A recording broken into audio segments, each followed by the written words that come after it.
Pagi ini saya akan mengajak Bapak Ibu untuk belajar dari Daniel. Bab firman Allah mengatakan dalam Daniel 11 ayat 32, katakan begini, dan orang-orang yang berlaku fasik terhadap perjanjian akan dibujuknya murtad dengan kata-kata licin. Tetapi umat yang mengenal Allahnya akan tetap kuat dan bertindak. Kita baca bagian akhir yang merah itu ya. 2, 3. Tetapi umat yang mengenal Allahnya akan tetap kuat dan akan bertindak. Akan tetap kuat dan bertindak. Waktu saya merenungkan ayat ini, maka dalam hati saya muncul sesuatu. Jadi kalau kita mengenal Allah kita, yang pertama kita akan tetap kuat dalam segala situasi kondisi yang ada, dan kita bisa bertindak. Berarti di situ ada pengharapan, berarti di situ ada kesuksesan, berarti di situ ada kemenangan, dan berarti kita bisa mengatasi segala sesuatu kesulitan yang tidak bisa diatasi oleh orang lain. Kita bisa, karena Allah kita besar. Mari kita akan lihat kebenaran ini bersama-sama. Ya, 3 masalah penting yang harus kita ketahui lebih dahulu tentang Daniel. Yaitu yang pertama, pengalaman hidup Daniel di tengah-tengah orang tidak percaya. Yang kedua, perlindungan atas orang yang mengenal Allahnya, yaitu khususnya Daniel, Sadrak, Mesak, dan Abednego. Kemudian prestasi yang dicapai oleh orang yang mengenal Allahnya. Kita akan lihat satu persatu. Yang pertama, pengalaman hidup Daniel di tengah-tengah orang yang tidak percaya. Ini latar belakangnya sekalian supaya kita bisa memahami lebih dahulu. Ya, pengalaman Daniel yang pertama, ia anak bangsawan Israel yang terpilih untuk dipersiapkan menjadi pegawainya Nebukadnezar. Jadi pada waktu itu orang Israel semuanya diboyong ke Babilonia, ditawan. Kalau firman Allah mengatakan dibuang ke Babilonia karena mereka tidak patuh kepada Tuhannya. Mereka hidup sesuka-suka hatinya, tidak mau mengikuti apa yang menjadi ketentuan-ketentuan yang Tuhan telah berikan. Padahal apa yang Tuhan berikan itu bukan untuk kepentingan Tuhan, ingat ini, tetapi untuk kepentingan kita, untuk kepentingan mereka, untuk kebahagiaan mereka, untuk kesejahteraan mereka, untuk berkat bagi mereka. Tetapi toh namanya manusia itu selalu tidak puas. Oleh sebab itu mereka masih tidak mau taat sebagaimana yang seharusnya. Oleh sebab Daniel pasal 1 ayat 3 dan 6 firman Allah hidup mengatakan, kemudian Raja Nebukadnezar memberi perintah kepada Apenas, kepada pegawai istananya, agar ia memilih beberapa pemuda keturunan bangsawan Israel di Yehuda untuk dibawa ke istana Babil sebagai tawanan. Anak-anak muda itu akan belajar bahasa serta kesusastraan orang Kasdim. Daniel, Hanaya, Misael, dan Azariah adalah 4 di antara para pemuda yang terpilih, semuanya dari suku Yehuda. Mereka 4 orang ini terpilih, walaupun mereka sebagai tawanan, tetapi mendapat kesempatan untuk dididik dengan budaya Kasdim. Itu latar belakangnya yang kedua. Jadi Daniel termasuk yang akan dimusnahkan waktu para cendekiawan Babil karena tidak bisa mengungkap mimpi Nebukadnezar dan memberikan maknanya. Peristiwa ini agak lucu lah sekalian. Mengapa? Waktu itu Nebukadnezar mimpi. Tetapi pada waktu dia mengundang para cendekiawan, dan Daniel termasuk salah satunya di antara mereka, maka Nebukadnezar tidak mau menceritakan mimpinya. Nebukadnezar meminta supaya para cendekiawan menceritakan mimpinya. Dan kemudian setelah menceritakan mimpinya, maka mulai menerangkan artinya. Oleh sebab itu mereka menjawab seperti ini: permintaan baginda mustahil kami laksanakan. Tidak seorang pun dapat memberitahukan baginda apa mimpi baginda, kecuali para dewa, dan mereka tidak tinggal di antara manusia. Mendengar itu raja menjadi sangat marah dan mengeluarkan perintah untuk membunuh semua orang bijaksana di Babel. Daniel dan teman-temannya termasuk juga dalam rombongan orang yang akan dibunuh itu.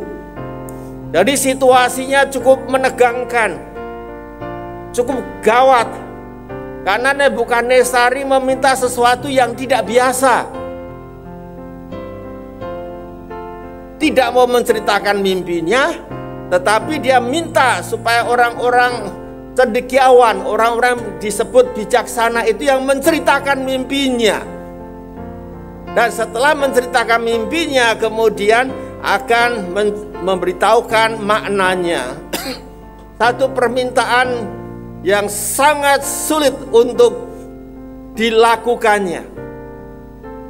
Dan kalau kita semuanya pernah mendapatkan mimpi-mimpi, kemudian kita mau tahu mananya, maka kadang-kadang Bapak Ibu bisa datang kepada Pak Dirman atau Ibu Nur atau Ibu Grace atau siapa, dan kemudian menceritakan mimpinya. Tadi malam kok mimpi begini ya, apa artinya? Seperti itu. Tetapi ini bukan ini lucu, aneh, tetapi itulah kenyataannya. Gara-gara itu maka semua cendekiawan termasuk Daniel harus dimusnahkan dari muka bumi. Ini sesuatu hal yang memang sulit, situasinya gawat sekali. Yang ketiga, Daniel ikut merasakan ketegangan pada waktu Sadrak, Mesak, dan Abednego, ini ganti namanya Anaya, Mishael, dan Azaria, harus masuk ke dapur api karena tidak mau menyembah patung yang dibuat Nebukadnezar. Ini kata-kata mereka.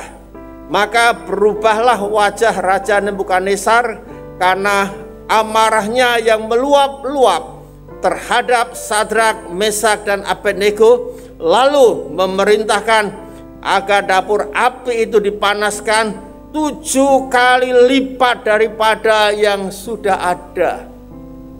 Wow, tegang bukan? Gawat bukan? Situasi kondisinya lebih gawat daripada COVID bukan?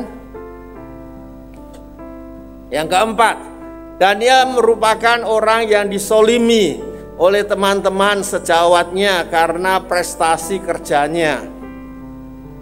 Pada waktu itu Daniel sudah lepas dari Babilonia dan masuk dalam pemerintahan Media Persia. Kemudian teman-temannya itu iri sama Daniel. Oleh karena itu mereka berusaha untuk menyingkirkan Daniel dari tampuk pimpinan kerajaan Media Persia. Daniel 6 ayat 6 sampai 8 dikatakan, akhirnya mereka berkata, satu-satunya kesempatan kita untuk mencari kesalahan padanya ialah sehubungan dengan kepercayaan serta ibadahnya kepada Allahnya. Mereka pergi menghadap raja dan berkata, ya raja, semoga baginda hidup sekali. Kami semua pejabat tinggi kerajaan ini, para penguasa, wakil raja, penasehat, dan penegak hukum telah sepakat untuk minta agar baginda mengeluarkan suatu peraturan yang tidak mungkin ditarik kembali dalam keadaan apapun. Peraturan itu hanya berupa larangan supaya selama 30 hari ini Jangan ada orang yang meminta kemurahan dari siapapun, dari dewa maupun dari manusia, kecuali dari Baginda sendiri. Orang yang tidak mentaati peraturan ini akan dilemparkan ke dalam gua singa. Ini merupakan strategi musuh, saudara sekalian. Karena mereka tidak bisa melihat kelemahan, kekurangan Daniel dari sudut pekerjaan dan disiplin kerjanya. Padahal apa yang dilakukan Daniel setiap hari dia berdoa itu pun sebenarnya bukan satu kelemahan, tetapi itu dipakai sebagai satu sarana untuk menghancurkan Daniel. Bapak Ibu sadarlah bahwa setan juga seringkali akan menghancurkan disiplin ibadah kita. Dia menanamkan rasa khawatir, takut, wah tidak usah datang ke gereja, kan tidak boleh kumpul-kumpul, COVID sedang ada di mana-mana, dan lain sebagainya. Dan jujur aja, ini kesaksian istri saya sendiri. Sekian lama dia hanya ikut kebaktian online di rumah. Tapi satu hari katakan, ayo coba datang ibadah hari Minggu. Setelah sekali dia ikut ibadah hari Minggu, dia mengatakan beda ya. Di rumah itu kita tidak pernah merasakan situasi yang seperti ini. Tetapi di gereja saya bisa merasakan, aduh Tuhan itu sangat dekat. Sejak hari itu sampai saat ini, setiap minggu dia selalu berusaha untuk hadir. Karena memang suasananya sangat berbeda dan lain sekali.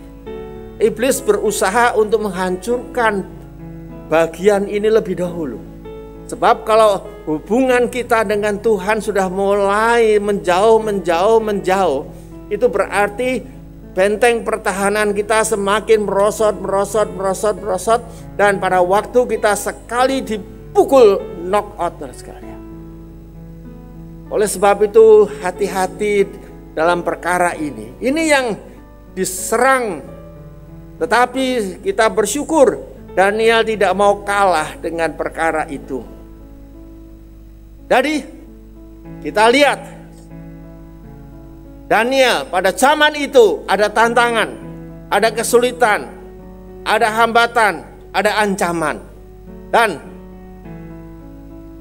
hal-hal yang seperti itu sekalian, itu masih berlaku sampai hari ini di mana kita hidup. Oleh karena itu, salah satu cara supaya kita bisa kuat dan bertahan, kita mengenali Allah kita. Mengapa? Karena Allah kita akan memberikan perlindungan kepada mereka-mereka yang mengenalnya. Perlindungan Allah atas orang yang mengenal Tuhan itu sangat dahsyat dan luar biasa. Mari kita akan lihat bersama-sama sekalian. Perlindungan atas orang yang mengenal Allahnya. Ya, next. Yang pertama sekalian, apa yang dilakukan oleh Daniel sehingga dia bisa mendapatkan perlindungan yang begitu luar biasa. Yang pertama yaitu ia mencari info dari sumber yang tepat. Kenapa? Kok Nebukadnezar mau membunuh semua cendekiawan? Semua orang-orang yang pandai, orang bijaksana itu. Dia tidak mau mendengar suara-suara yang hoax, tetapi dia mau mendapatkan info dari sumber yang sebenarnya. Dan akhirnya ini yang dilakukan Daniel. Lalu berkata Daniel dengan cerdik dan bijaksana kepada Ariok. Ariok ini seorang yang dipakai oleh Nebukadnezar untuk memusnahkan orang-orang cendekiawan sebabil. Kemudian dikatakan pemimpin pegawai raja yang telah pergi untuk membunuh orang-orang bijaksana di Babil. Katanya kepada Ariok, pembesar raja itu, mengapa titah yang begitu keras dikeluarkan oleh raja. Lalu Aryok memberitahukan hal itu pada Daniel. Maka Daniel menghadap raja dan meminta kepadanya supaya diberi waktu untuk memberitahukan makna itu kepada raja.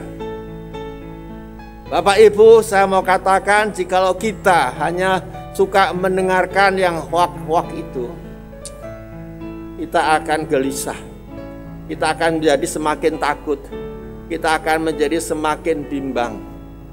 Akhirnya kita tidak percaya kepada Allah kita lagi. Oleh karena itu, marilah kita akan selalu mencari informasi dari sumber yang benar.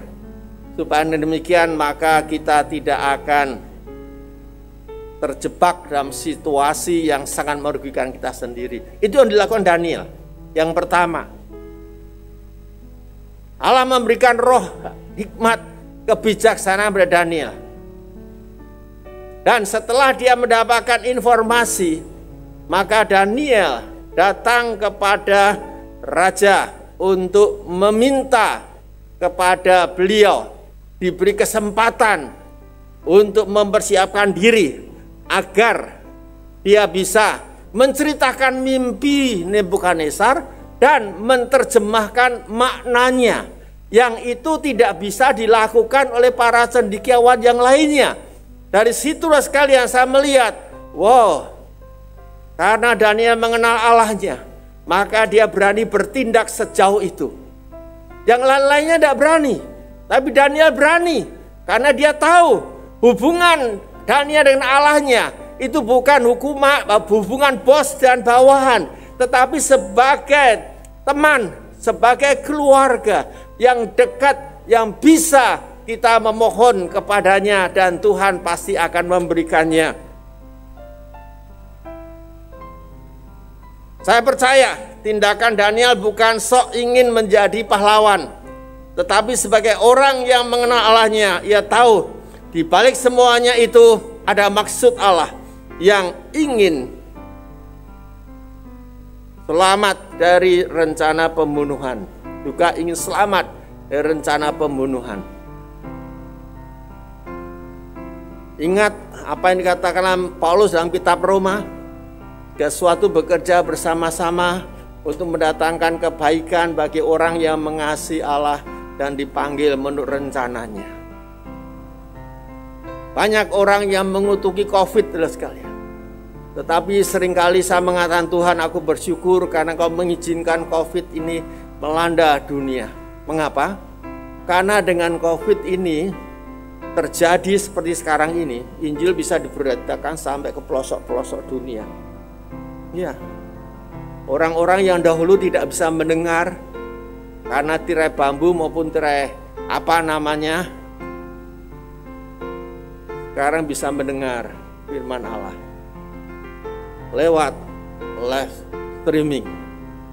Ini sesuatu hal yang dahsyat. Lalu saya bersyukurlah karena Tuhan bisa memakai semua cara supaya orang seluruh dunia bisa mendengar Injil.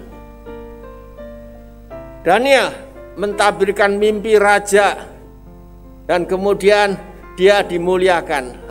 Trik apa yang Daniel lakukan kok sampai seperti itu? Ini perlu kita belajar daripadanya.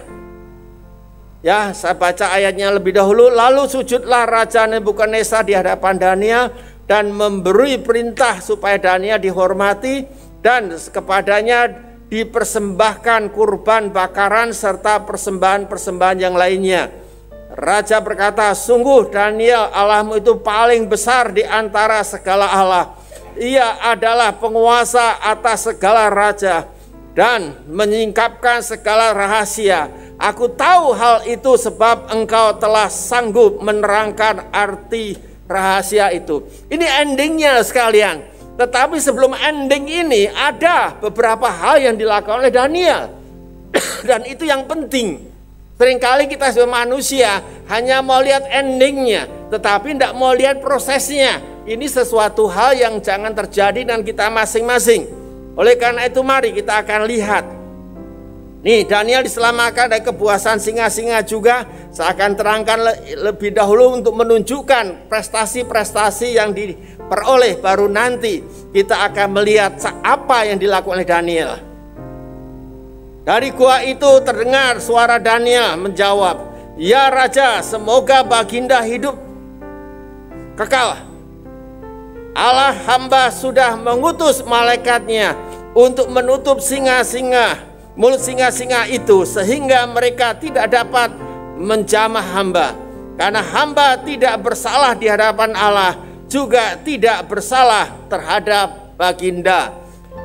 Kalimat "karena hamba tidak bersalah di hadapan Allah, juga tidak bersalah terhadap baginda" ini merupakan kalimat yang sangat-sangat baik sekalian.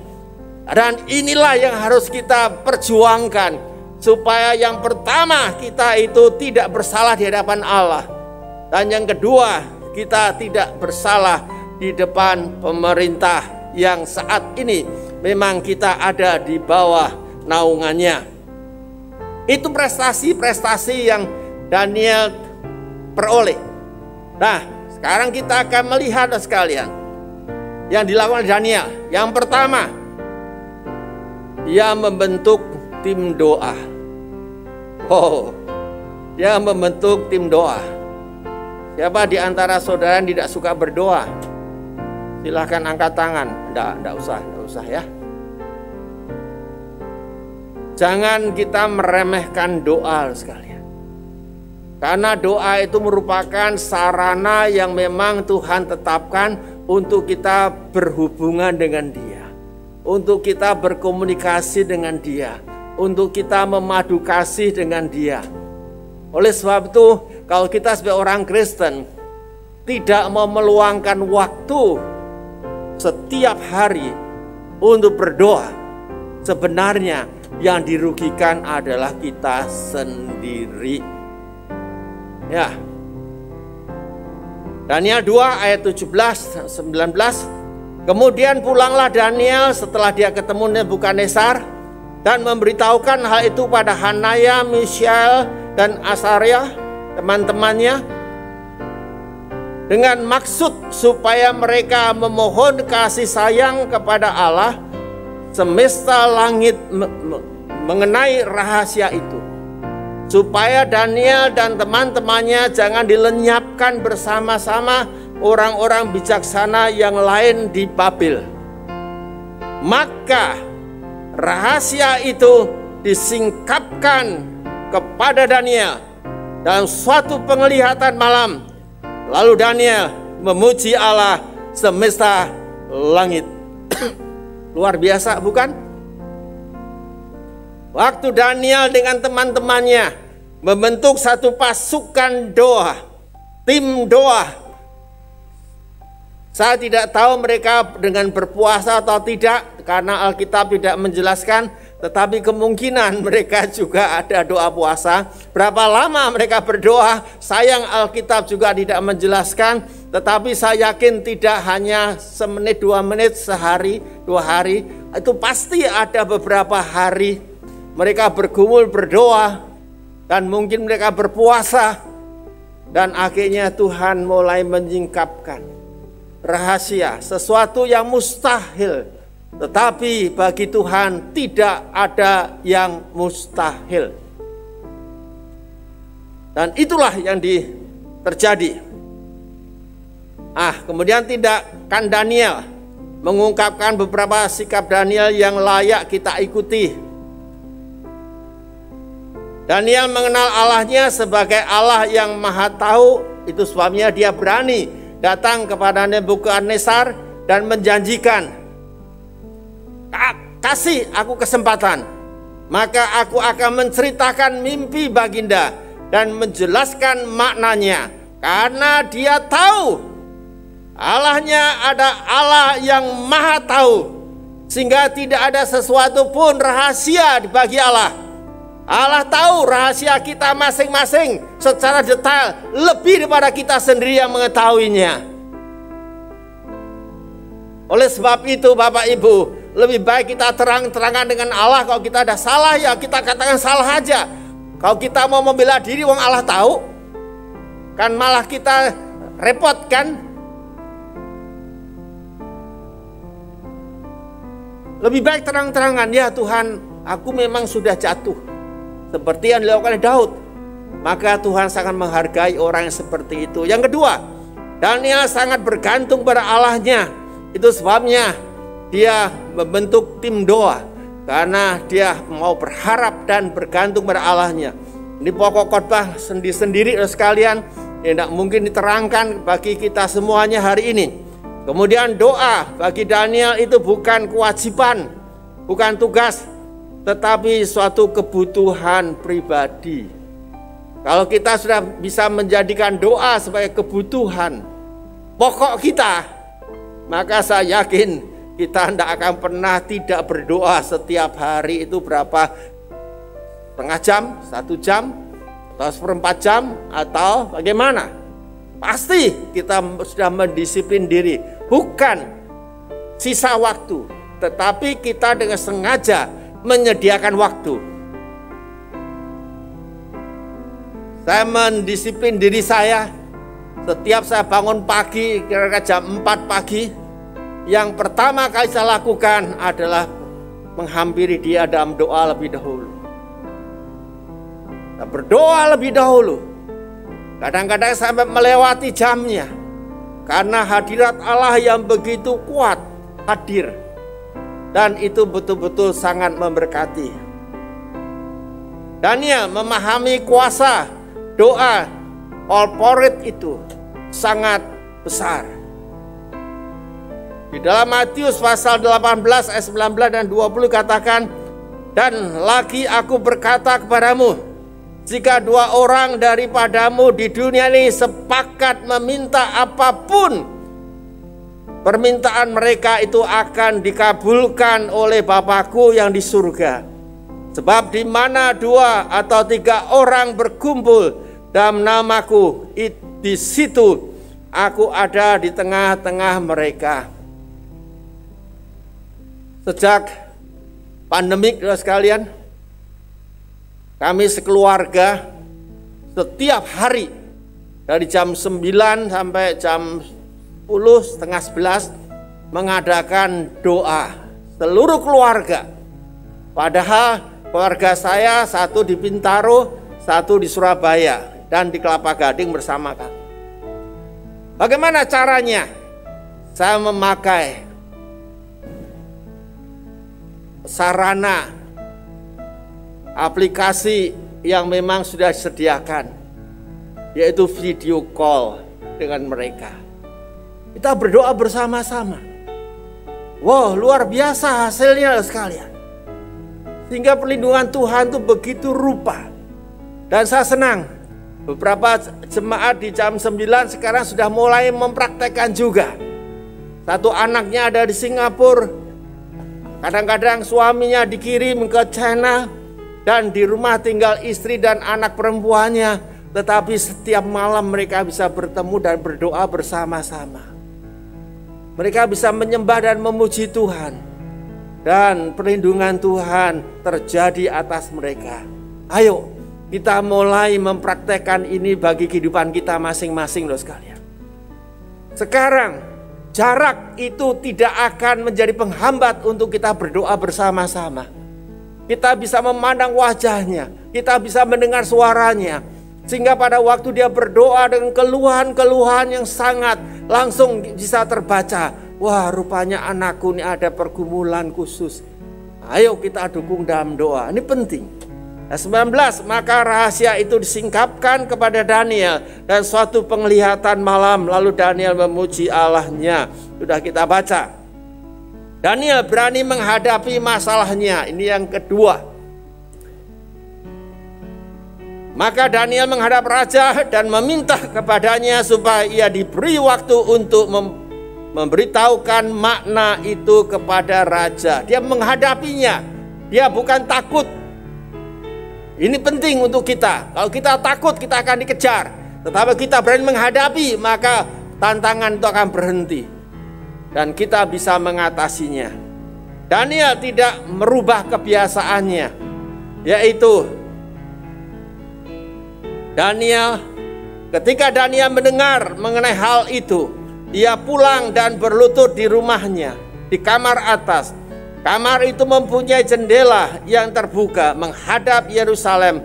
Daniel tetap berdoa dan mengucap syukur kepada Allahnya 3 kali sehari, sebagaimana biasanya.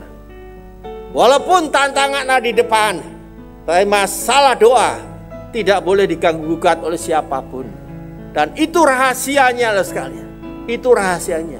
Itulah sebabnya Allah kita yang kita puja, yang kita kasihi, yang kita sembah, Dia dan konsekuen melindungi anak-anak yang betul-betul berani mengutamakan Dia. Prestasi yang dicapai oleh orang yang mengenal Allahnya. Ini kalau kita mau melakukan sekalian, maka kita akan mengalami hal yang sama. Tantangan boleh datang, tapi orang percaya harus tetap berprestasi. COVID bisa datang, tetapi orang percaya harus tetap berprestasi. Yang percaya katakan, iya, itu harus. Ia menjadi lebih sehat, memiliki kecerdasan 10 kali lipat dari yang lain. Pada waktu ini masalah Daniel mau dipaksa makan makanan raja, tetapi dia menolak karena dia tahu makanan itu sudah hendak kudus. Nah, pada waktu dia makan apa adanya, sayur-sayuran dan sebagainya, dia 10 kali lebih bagus, lebih cerdas. Daniel 1 ayat 15-20. Setelah lewat 10 hari, ternyata perawakan mereka lebih baik dan mereka kelihatan lebih gemuk daripada semua orang muda yang telah makan dari santapan raja. Dalam tiap-tiap hal yang memerlukan kebijaksanaan dan pengertian yang ditanyakan raja kepada mereka, didapatinya bahwa mereka 10 kali lebih cerdas daripada semua orang yang berilmu dan semua abdi di seluruh kerajaan.